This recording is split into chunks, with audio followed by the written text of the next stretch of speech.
જે જીવનની અંદર હંમેશની માટે સીતારામ આપણા જીવનની અંદર મન પવિત્રની ભક્તિ માર્ગની અંદર મન પવિત્રની બહુ જરૂર છે. પછી જીવન વ્યવહારની અંદર દેહ શુદ્ધિ અને મન શુદ્ધિ. પછી એમાં ભક્તિ માર્ગની અંદર દેહ શુદ્ધિની એટલી બધી સંતોએ વજન નથી મૂક્યો, પણ મન શુદ્ધિનો બહુ વજન મૂક્યો છે. મન શુદ્ધિ આપણી કોઈ દી થાય નહીં ને તો જીવન જીવવામાં પણ મજા ન આવે.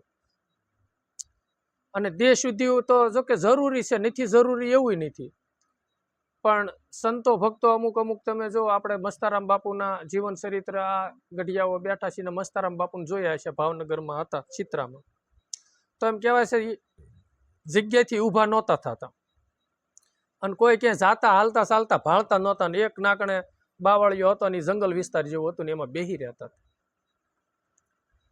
તો એનું મન શુદ્ધિ હતું એટલે આપણે બધા પગે લાગવા જતા હતા ને. એની ચિત્ત શુદ્ધિ હતી, મન શુદ્ધિ હતી. તો ભક્તિ માર્ગની અંદર મન શુદ્ધિની બહુ જરૂરી છે. અને જગતની અંદર એકદમ મન શુદ્ધિ થઈ જાય ને તો પછી તન ગમે એવું ગોબરું હોય ને તોય માણસો ત્યાં કણે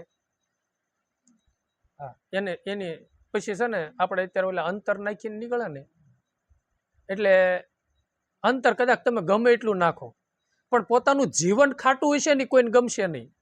પણ જો પોતાનું અંતર એકદમ શુદ્ધ થઈ જાય તો ઓલા અંતરની કાંઈ જરૂર ન પડે.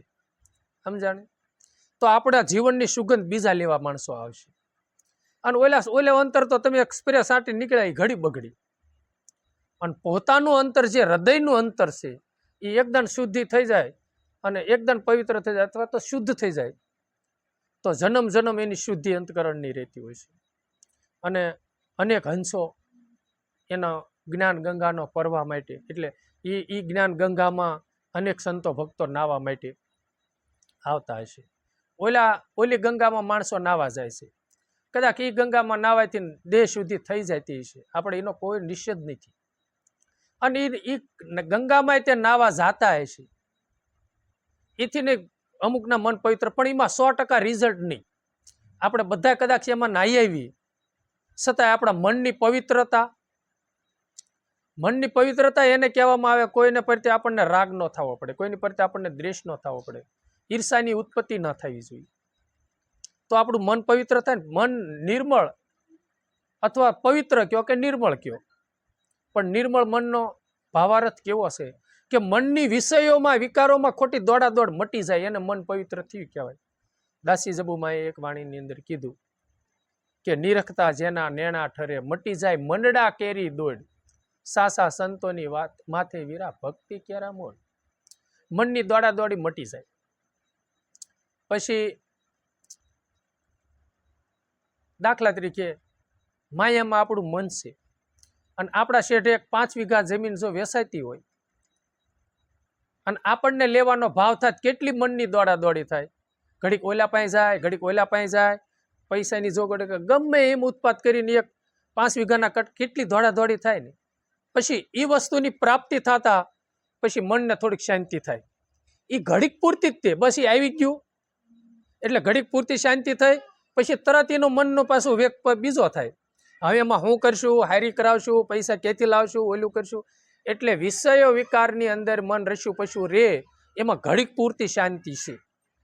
અને એમાં કેટલી દોડા દેખ ખાલી ઘડીક શાંતિ. તો સંતોના શરણે જવાથી બધાનું કહેવું એવું છે કે પૈસામાં જે શાંતિનો અને સુખનો અનુભવ થાય છે ને એથી વિશેષ પોતાના હૃદયની અંદર સંતોના ચરણે જાતા એટલે મનની શુદ્ધિ થતા શાંતિનો ભાસ થાય છે, એટલે શાંતિનો એનો અનુભવ થાય છે. તો ભક્તિ માર્ગની અંદર હંમેશની માટે મન શુદ્ધિની જરૂર છે. અને પછી ભલે તમે માતાજીને માનો, ઠાકરને માનો, ભગવાન જે તમે ઈષ્ટદેવને માનો તેને, પણ એનું સ્મરણ કરવું ને મહત્વનું છે. એને સાસા હૃદયથી એને પોકાર કરવો ને એ મહત્વનું છે. મેં કાંક જીવન ગાથા સાંભળી છે, બહુ મને યાદ નથી, બાવળિયાળીની, કે કોઈ ભક્તનું પ્રાગટ્ય થયું રોહિશાળાની અંદર અને એમાં લગભગ આપણે નગા લાખા ઈવડે ઈ સંતોને ઈ જગ્યામાં કોઈને સંતોને ખબર પડી કે એમાં આ કણે રોયશાળાની અંદર 12 વાગે ભક્તનો જન્મ થયો હતો અને પણે કણે ખબર પડી એમાં કોઈ પછી ગમે દ્વારો આપણને 100% ખબર નથી વળી કોઈ સાંભળે કે બાપુ આ ગમે દ્વારાવાળા સંતને ખબર પડી ને તેને કીધું કાંઈ વાંધો નહીં કે ભલે પણ એ છે ને બાવળિયાળી સામે દ્વારો ખુલશે અને અમુક સમય લગી છે ને એનું નકર કાર્ય એનું કર્તવ્ય માયાને આધીન હતું ત્યારે એમ કહેવાય છે કે બળદ કોકના ભગત ચોરીને લાવ્યા હતા લૂંટી લીધો બળદ પછી એની વાંહે કોઈ થાણું પડ્યું છે સમયમાં ગમે હોય તે એને ઠાકરને યાદ કર્યા અને સાસા હૃદયથી જ યાદ કર્યા હશે ને હે ઠાકર એક દાણ જો આમાંથી મને તું બસાવી લે ને તો જીવ ત્યાં લગી પછી આ ચોરી નહીં કરું અને એમ કહેવાય છે કે ધોળા બળદના કાળા બળદ કરી નાખ્યા હતા એવો એને પરસો પૂર્યો હતો અને થઈ ગયા પછી નાઈથી છે ને ઠાકરને હા એટલા બધું એને એમ થયું ઓહો હો પછી ઓલાને કીધું એ કે ભાઈ ઉભા રહ્યો હવે એ કે આ બળદ તમારા જ છે કે પણ આ તો મારા ઠાકરની કૃપાથી ના છે ને કાળા તમારા ધોળા બળદ હતા ને કાળા થઈ ગયા અને નાથીને પછી ઓલાને કીધું પછી ઓલા શિક્ષક ઓલાને શિક્ષા ન કરી પોલીસ વાળાએ એ ભગતને એને વાહો થાબડ્યો હશે ને શાબાશ તારી ભક્તિને અને પછી નાથીને નીકળી ગયા પછી આને સપનું આવ્યું હોય તો ભલે બહુ ખ્યાલ નથી પણ કે પછી મોઢો મોઢ ઠાકરે કીધું હોય તો ભલે પણ એમ કહેવાય છે કે એને બાવળિયાળી મેકલ્યા પછી કે જા તું બાવળિયાળી અને ના જઈને એમ કે હસળો પાથરો ને તો ઓલા પાઠ ઉપર ઘોડા હતા ને ઉડી ઉડીને પાઠના ઘોડા પોતાના હસળામાં આવવા મીડ્યા ઓલાને કીધું કે હું ઠાકરને મને ક્યાંય દીધું છે વાયા કેટલું હું ઠાકરને તેડવા આવ્યો છું તો કે તારામાં તાકાત હોય તો કેવું કંઈક ચર્ચા થઈ છે લઈ લે તેને આમ હસળો પાથરો એટલે ઘોડા ઉડી ઉડીને મીણા પોતાના હસળામાં આવે બાપુ પિત્તળના હોય લાકડાના હોય પણ એ સમયના ઘોડા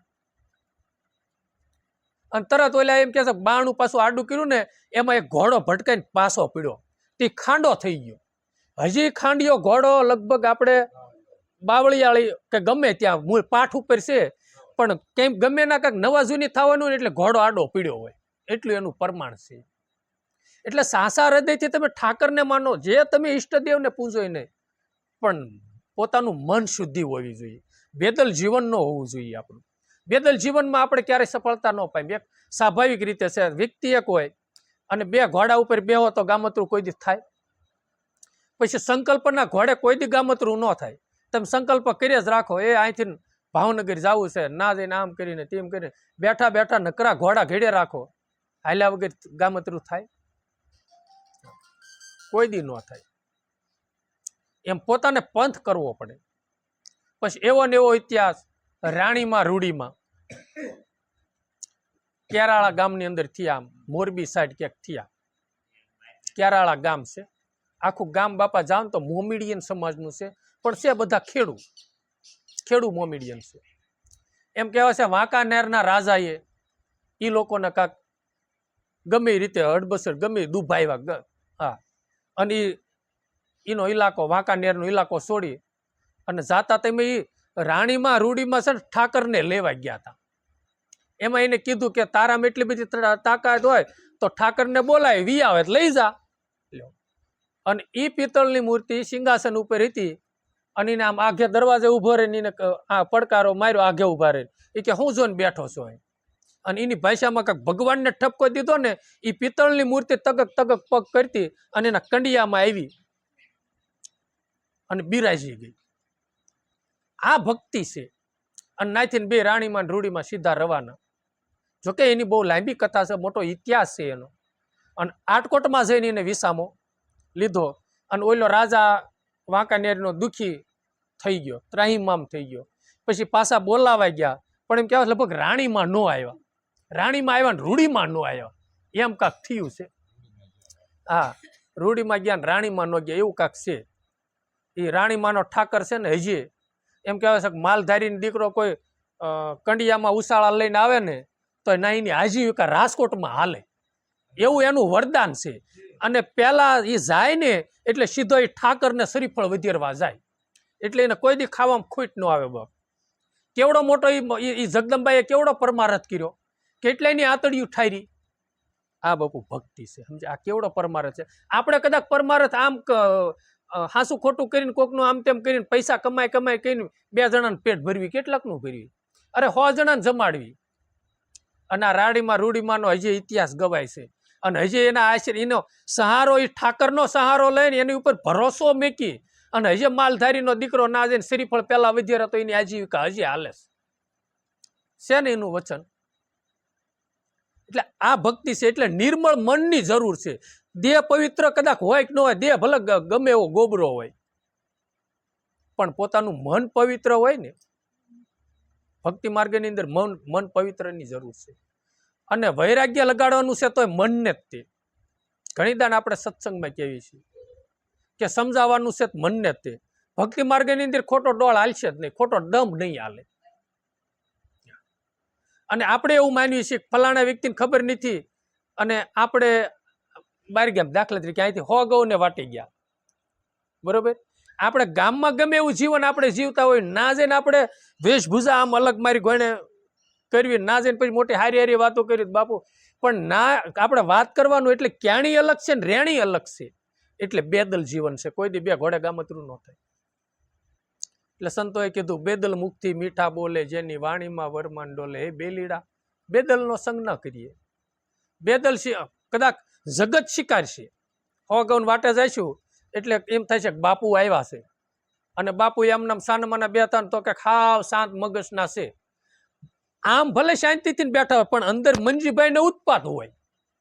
સમજ્યા? બેઠા હોય અહીંયા અને મન ક્યાંય ઠેકડે મારતું હોય. અંદરથી શાંતિ હોય. અંદર જો મન શાંત હોય તો પછી દેહ શાંત હોય તો ભલે દેહને શાંત થવું જ જોઈએ. તો એ જગત શિકારશે પણ જગદીશ્વર નહીં શિકારે.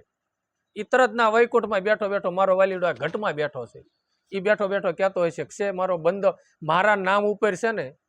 પછી એક છે કે આપણી થોડી ક્રેડિટ હોય, શાખા હોય, અને આપણા નામ ઉપર કોઈક બીજા ગામમાં જઈ, દાખલા તરીકે આ ભાઈઓ આપણે માલધારી છે, દૂધની ડેરીઓ હાંકે છે, એનું ચોખ્ખું દૂધ છે ને એના નામ ઉપર પછી એનો શાખા કમાઈ ગયા ઘી દૂધમાં, અને પછી એના નામ ઉપર કોઈ કાળું ધોળું કરતા હોય ને ઓલું કરતા હોય તો તરત એને એમ થાય ને ભાઈઓને, નાગજીભાઈને, કે ભાઈ અમારું નામ બદનામ થાય છે, એટલે તરત ઓલાને ઠપકો દેખ ન થાય.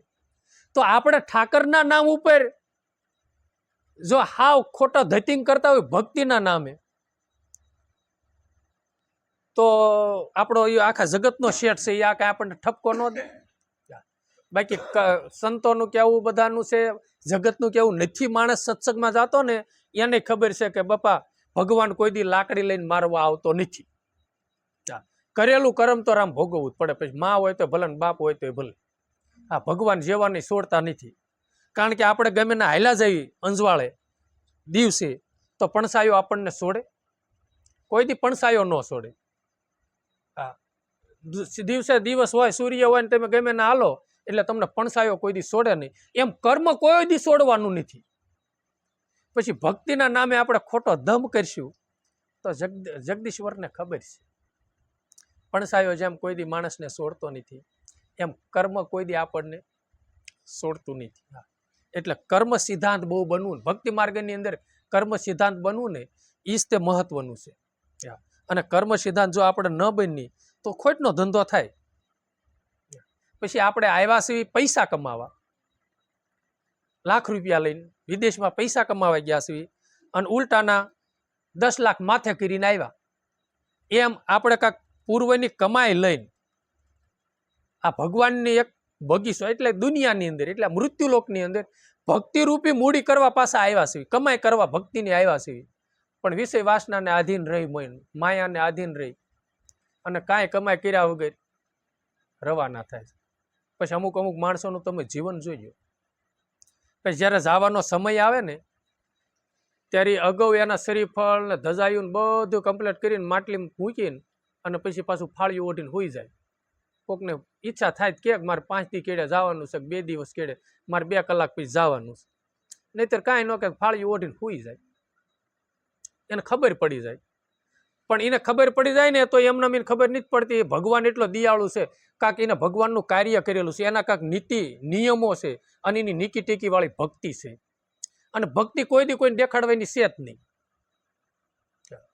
અને આ તો અમે આ દાઢી વધારીને માળા પહેરીને ઓલું કર્યું છે, વર્ધી પહેરી છે ભક્તની. બાકી આમ આવું પહેરવાથી ભગવાન મળી જાય એ વાત ખોટી છે. આ તો મોટા મહાપુરુષોના આદેશની આજ્ઞાનું પાલન કર્યું.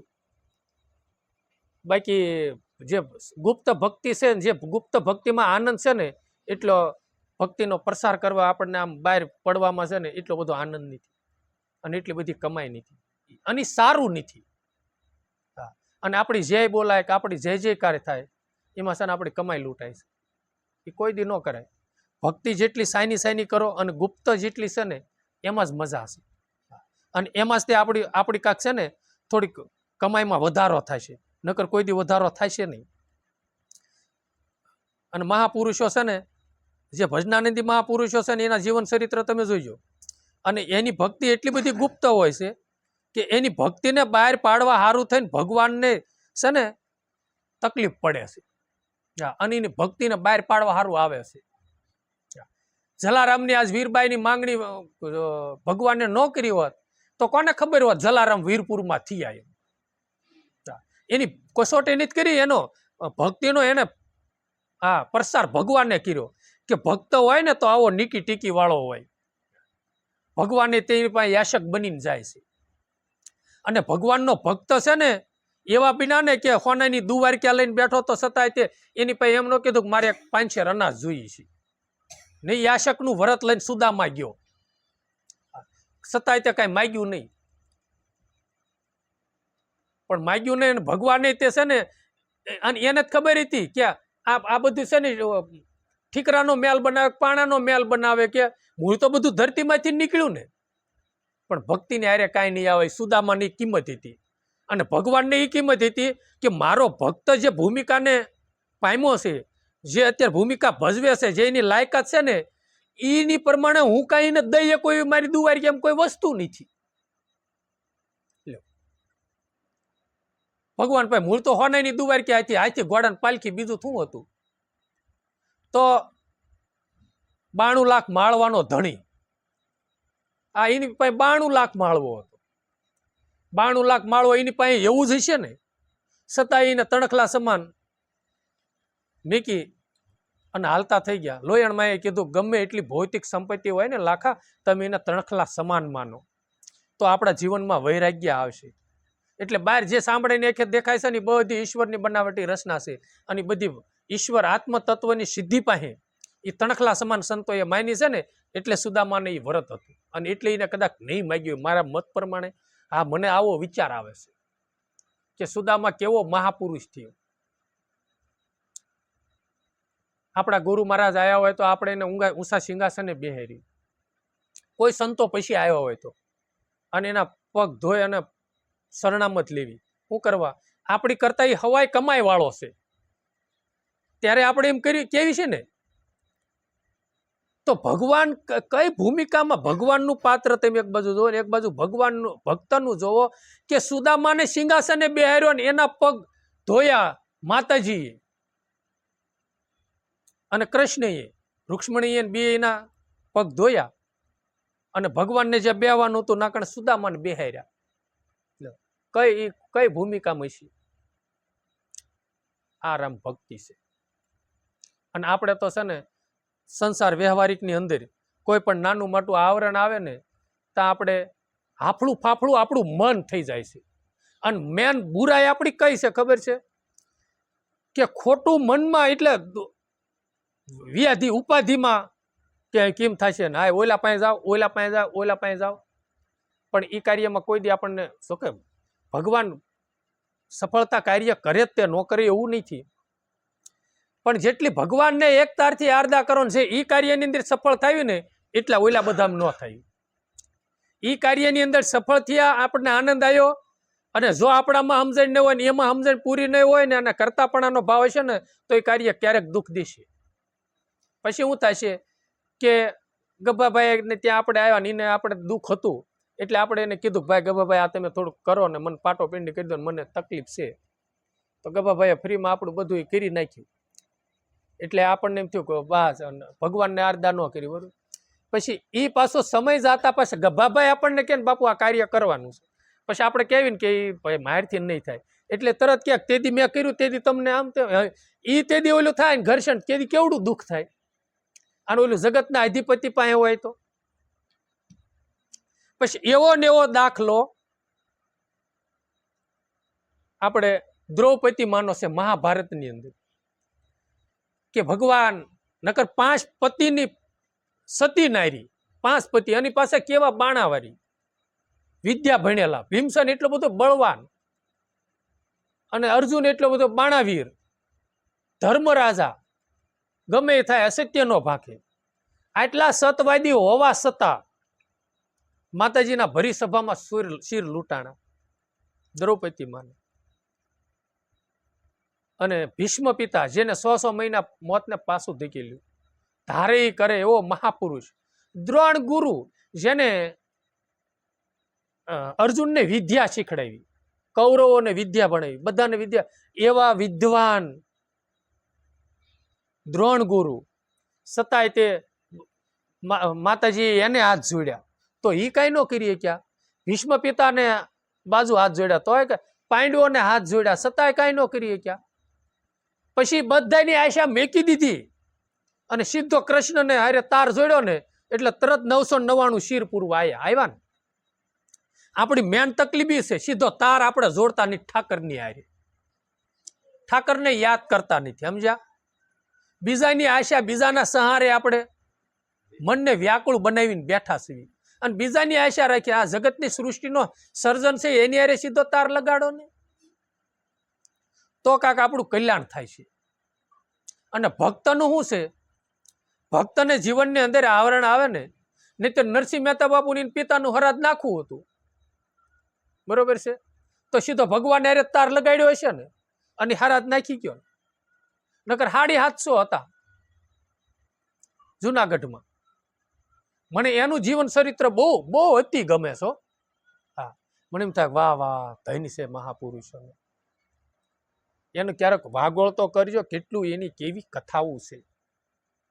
નરસિંહ મહેતા બાપુ ને બાપુ નાગરોએ અને જુનાગઢના રાજાએ દુઃખ દેવામાં કઈ ખામી ન મેકી, અને એ એવડો પરમારથી મહાપુરુષ સંત થયા કે એને ભગવાનને માગવાનું કીધું. એને જ્ઞાન એટલું હશે, આ ભૂમિકામાં હતા એટલે કે હું એક ભક્ત હૃદય છું, હા હું એક ભગવાનનો ભક્ત છું.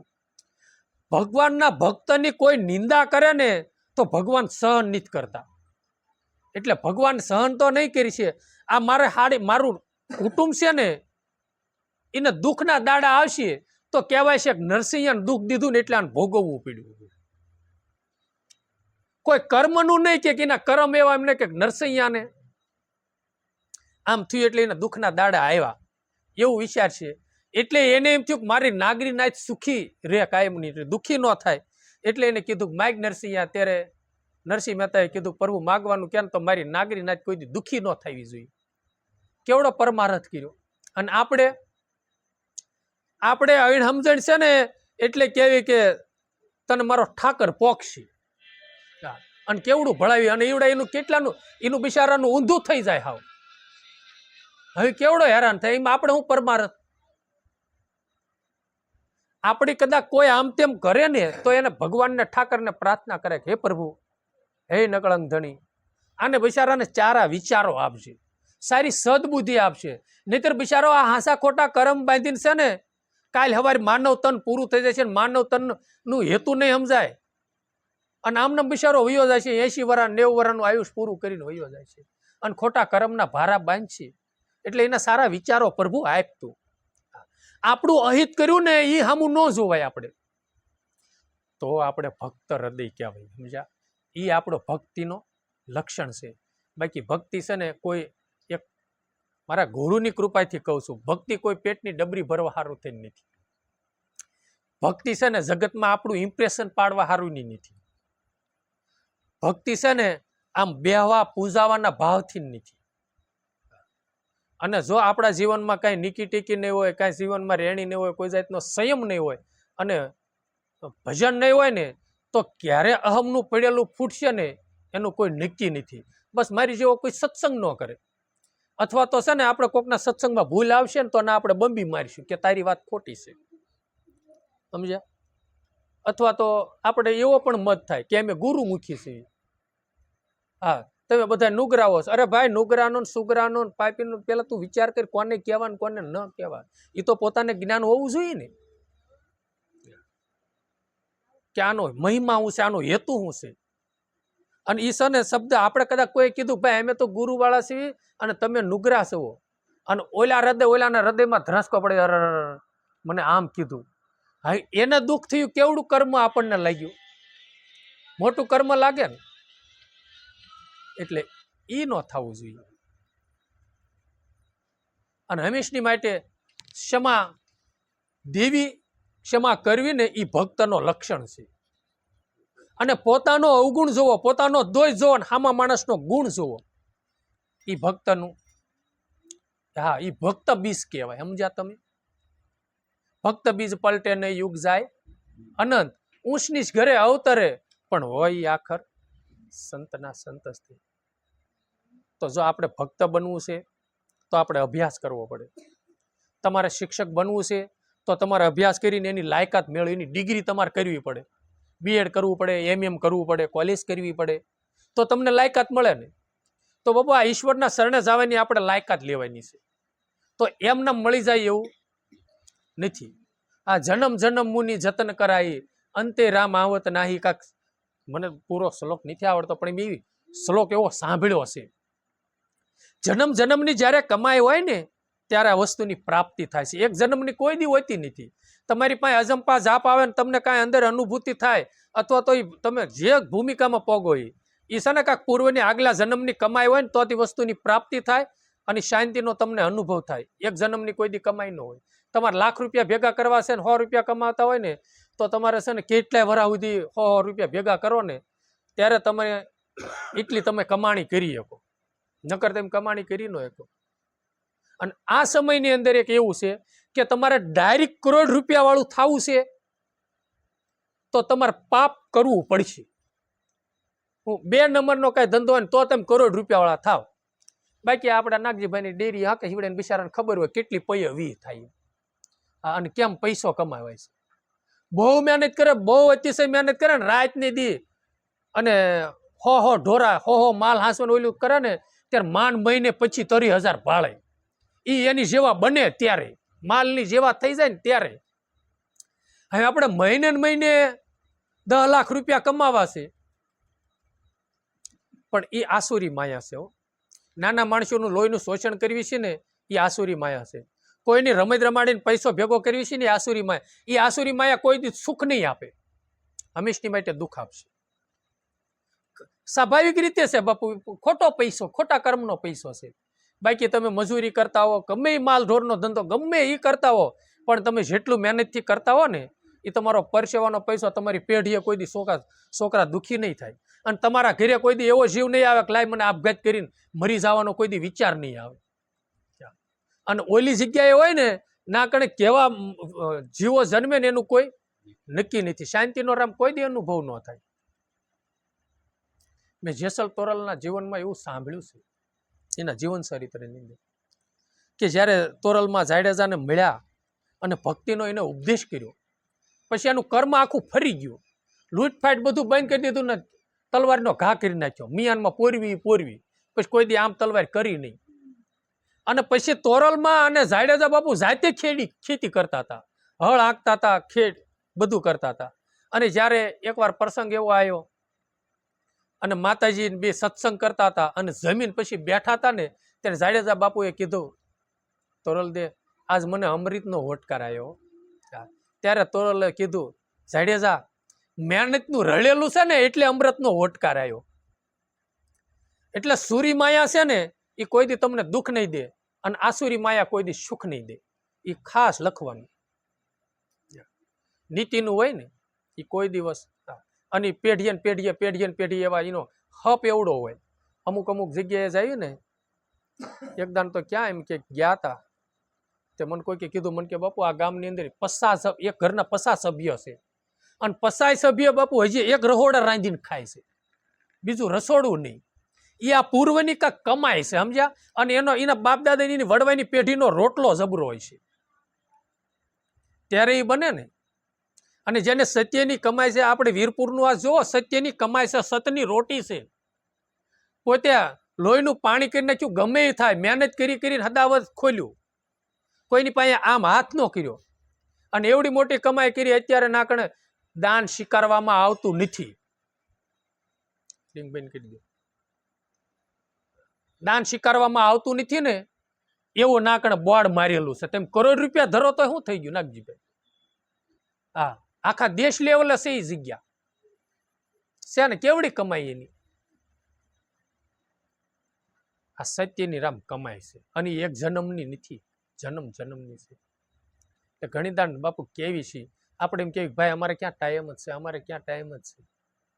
આ દાદાની એટલી ઉંમર થઈને આપણે એમ કેવી કે દાદા તમે 1 કરોડ રૂપિયા કમાવો, તો એમ કે ભાઈ હવે પોણા ભાગની ગઈ ને પા ભાગની રહી, હવે આ ઈ મારું કામ નહીં, એટલે હરીરી જાય ને. એમ ભક્તિ માર્ગની અંદર એમ છે. આપણે કહેવીને કે ભાઈ ભજન કરો, થોડું ઘણું સત્યની કમાઈ કરો, તો કે ભાઈ આપણે નવરાય. અરે ભાઈ નવરાય થોડીક લ્યો.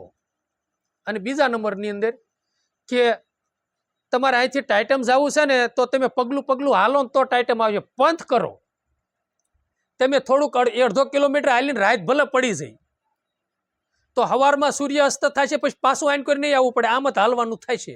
એમ આ જન્મે તે કાંક સત્યની મૂડી કરશું ને, તો ભગવાન કાંક આપણને તક આપશે કે બીજા જન્મની અંદર આપણે કાંક ભક્તિ કરશું. જેસલ તોરલની આપણે વાત કરીએ તો જેસલ તોરલની આગલા જન્મની અંદર કમાલિકા અને કમાલિકા એવો કાંક એનો અવતાર બતાવે છે. પોતે દંપતી જીવન ગુરુમુખી હોય છે, અને એના ગુરુનો આદેશ હોય કે તમે આશ્રમની અંદર આવો, સેવા ભક્તિ કરતા હોય, અને એને કીધું હોય કે હું ચાતુર્માસ કરવા માટે જાઉં છું, તમારા આશ્રમની અંદર ધ્યાન રાખવા. જોજો આશ્રમની અંદર કોઈ જાતનું ખોટું કર્મ ન થાય. જેની આજ્ઞાનું પાલન જે કરવાનું હતું એ ન થયું, અને ગુરુ મારા અંતર્યામી હતા એને ખ્યાલ આવી ગયો. હવે કર્મ કર્યું એટલે કર્મ તો ભોગવવાનું જ તે. પછી એને આવીને ગુરુ મહારાજે કીધું કે તમે હવે કર્મ કર્યું છે. એટલે એના પગમાં પડી ગયા, હાથ જોડ્યા, હા પ્રભુ અમારીથી ભૂલ થઈ જાય. ત્યારે એને કીધું કે આ કર્મ તમારે ભોગવવું પડશે. પણ બીજા જન્મની અંદર જ્યારે પારસ અને લોઢું ભેગું જેમ થાય ને કંચન થઈ જાય, એમ જ્યારે બીજા જન્મે તમે 2 જણા ભેગા થશો ને ત્યારે પીર થઈને પૂંજાશો. આ એનો આશીર્વાદ હતો, સમજ્યા? સાધુડાઓ ઋષિમુનિઓ કોઈ દી શરાબ દેતા નથી. એ તો આપણી દ્રષ્ટિમાં આપણે એવું માન્યું ને કે શ્રવણના માતા પિતાએ શરાબ દીધો, પણ મારું મન એવું કહેશે કે શરાબ નહીં, એને વરદાન આપ્યું. એના ગુરુના આજ્ઞાનું પાલન કરવા ગયા. નકર સંતની આજ્ઞાનું પાલન કરવામાં કોઈ દી દુઃખની અનુભૂતિ થાય ને સુખની જ અનુભૂતિ થાય. પણ આપણી બુદ્ધિ ટૂંકી છે, આપણું મન મેલું છે ને, એટલે આપણને એ દેખાતું નથી. નહીતર એને કીધું કે આ પંપા સરોવર જે સરોવર હોય તે આ સરોવરનું રક્ષણ કર્યું, અને આ કણે કોઈ આવે ને તાર આવી રીતનું બાણ મારવાનું. શ્રવણ પાણી ભરવા આવ્યા અને બાણ માર્યું અજાણતાથી. પછી બધો પ્રસંગ બન્યો. પછી એના માતા પિતા એ કીધું કે જા તારે દીકરા 4 થશે, પણ અમે જેમ વિયોગે ગયા ને એમ તમારું મૃત્યુ વિયોગે થશે. પણ સંતાનની 4ની તો પ્રાપ્તિ થઈ ને, અને વિશ્વનો અધિપતિ ભગવાન મર્યાદા પુરુષોત્તમ રામ અવતાર લઈને આવ્યા. કેવડું મોટું કાર્ય થયું. ક્યાં શરાપ હતો એને? શરાપ નહોતો. એમ તમે જેના શરાપ હોય એ તમે જોજો. શરાપની પાછળ એ લોકોનું કેવું ભક્તિમય જીવન હોય છે. ઈ છે સુખ દુઃખ તો ભાઈ સંસારનો નિયમ છે. સુખ દુઃખ તો છે ને આવે છે ને એ આપણા કર્મને હિસાબે આવે છે. જેમ આપણે થાંભલીને બધ ભરીને ઉભા છીએ અને પોતે પોતાના રાંઢવે આપણે ઘૂસવાવી છીએ, એમ આપણા કર્મની જ દોષ, આપણા કર્મની જ ભૂલું છે. સુખ દુઃખના આવરણ આવે છે તો કોઈના દોષ દેવાની જરૂર જ નથી. આપણે પસ્તાવો આપણે જ કરવાનો છે. આગળ પાછળ જન્મનું મારું ખોટું કર્મ હોય ને તો જ આ જન્મે આ વ્યક્તિ મને દુઃખ દેવા માટે આવ્યો છે. ક્યારેક તમે જોજો, આપણે 20 વર્ષની યુવાની હોય ત્યાર પછી ક્યારેક કોઈક બહાર ગામનાનું, અને આપણે ઓળખતા ન હોય, અને મહારાષ્ટ્રનો વ્યક્તિ હોય ને એની હારે મિત્રતા આપણી બને. અને કેવી મિત્રતા કે આપણે બે ભાઈઓ નો રહેતા હોય એટલે રહેતા હોય ને. અને ક્યારેક એવું પણ બને કે એ ઠેઠ બીજા રાજ્યનો માણસ હોય ક્યાંયનો ક્યાંય હોય છતાંય તે એવી દુશ્મનાવટ બને કે ફલાણો પછી ઓલા રાજ્યનો માણસ આવ્યો હતો ને ઓલા ફલાણા ભાઈને ખૂન કરીને વૈયા ગયા. બને છે ને. કર્મનો થર છે. આગળ પાછળ જન્મનું એ કર્મ સિવાય કોઈ દી કાંઈ હોતું નથી. અને મૃત્યુ લોકનો સિદ્ધાંત જ છે કર્મ કરે અને કર્મ ભોગવે. આમાં ભગવાનનો દોષ ન દેવાય, કોઈ બીજાનો દોષ ન દેવાય. ભગવાન તો કેવી રીતનું છે, કર્મના સાક્ષી સ્વરૂપે બેઠા છે. આપણે કરવી છીએ અને આપણે ભોગવીએ છીએ. અને જો કઈમ કર્મ લોપાઈ જતા હોય તો આખી સૃષ્ટિમાં બધા કર્મ કરતા બંધ ન થાય.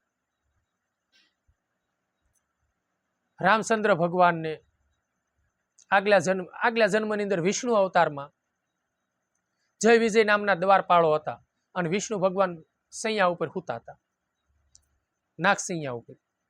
તો એની આજ્ઞાનું પાલન કરવા સારું થઈ અને એ શોકી કરતા હતા કે મારી રજા સિવાય કોઈને અંદર ન આવવા દેતા. બરોબર, એટલે કર્મ સિદ્ધાંત ઉપર આપણે વાત જાય છે. તો દુર્વાસા મુનિ આવ્યા અને એને એવું નિયમ હતું કે ભગવાનના દર્શન કર્યા સિવાય અપા છૂટે નહીં. એને કીધું કે મારે ભગવાનના દર્શન કરવાના છે. ભગવાનની આજ્ઞા છે કે ભગવાનની આ રજા સિવાય તમને અંદર પ્રવેશ ન કરવા દેવી. અને દુર્વાસા મુનિએ શ્રાપ દીધો, જાઓ તમે પથ્થર થઈ જાઓ. શ્રાપ લાગ્યો. શ્રાપ લાગ્યો ને ભગવાનને ના દર્શન કર્યા એટલે ભગવાનને કીધું ઓહો તમે અને મારા દ્વારપાળો એ કે પ્રભુ ક્ષમા કરો મને, મેં એને શ્રાપ આપ્યો છે. તો એ શ્રાપમાંથી મુક્ત કરવા સારું થઈને એને શ્રાપ પાછો વાળ્યો અને એ કીધું પ્રભુ જો વ્યારભાવથી ભજશે તો 3 અવતારે તમારા શરણમાં આવશે અને ભક્તિ ભાવથી ભજશે તો 6 જન્મે તમારા 6 અવતાર લેવા પડશે. એટલે જય વિજય નામના દ્વારપાળાને પૂછ્યું કે ભાઈ બોલો શું કરવું છે? એ કે પ્રભુ ગમે એમ તો વ્યારભાવથી ભજવું છે. 3જા અવતારે તમારા શરણોમાં આવવું છે અને વ્યારભાવથી ભજ્યા. રામા અવતારમાં રાવણનો અવતાર થયો. કૃષ્ણ અવતારમાં ઓલી 100 ગાળ્યું બોલે. આ શિશુપાલનું એમ કહેવાય છે બતાવે છે. પછી તો આપણે ખાલી વાતું સાંભળવી છે, વાંચ્યું નથી એમ. અને પછી આ પ્રહલાદના યુગની અંદર હરણાકશનો અવતાર વ્યારભાવથી નથી ભજ્યા ને તૈણી અને ઉદ્ધાર કરવા સારું થયું ને કોણ ભગવાનને આવવું પડ્યું ને. ભગવાનને જ તેને ત્રણે અવતારમાં કર્મનું કેવું બંધારણ છે, એના ભક્તોનો ઉદ્ધાર કરવા સારું થયું અને ભગવાન આવતા હોય છે.